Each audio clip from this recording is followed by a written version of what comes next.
The internet is growing at a rapid pace. By 2020, there will be more than 20 billion devices connected to the internet, generating a traffic of 200 exabytes per month. 200 exabytes per month is the same as transferring the gigabyte equivalent of every movie ever made every 2 minutes. The backbone of the internet are optical fibers.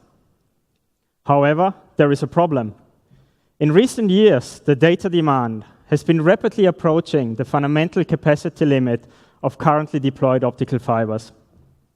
This limit is intrinsic to the material that optical fibers are made from. To avoid a capacity crunch in the near future, new technologies are desperately needed to further scale the transmission capacity. The most promising approach is to introduce parallelism in space. By encoding data on different shapes of light and transmitting those shapes of light in parallel down the optical fiber, the transmission capacity can be increased. The increase in capacity is proportional to the number of shapes employed. However, the challenge of this technique is to generate those shapes and sort the shapes at the other end of the fiber.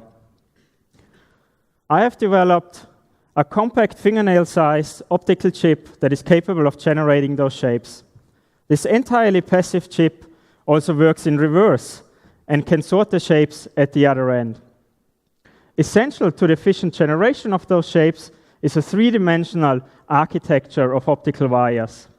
Yet, traditional optical chips are limited to planar two-dimensional arrangements because they're fabricated using techniques similar to electronic integrated circuits. To make those chips, I had to develop a technique that unlocks access to the third dimension. This technique is based on a laser that is tightly focused into the material. The high intensity of the light creates conditions similar to the surface of our sun. This results in a highly localized and permanent change of the chemical structure of the material. By translating the piece of glass in 3 dimensions, arbitrary 3-dimensional optical circuits can be created with the push of a button similar to 3D printing. This technique is quick, scalable, and cheap. To date, researchers around the world are already using my optical chips to develop the next generation of ultra-high bandwidth optical communication networks to avoid a capacity crunch and make sure that also in the future, everyone can benefit from the unlimited opportunities the internet has to offer. Simon Gross, Macquarie University, 3D optical chips helping the internet to grow.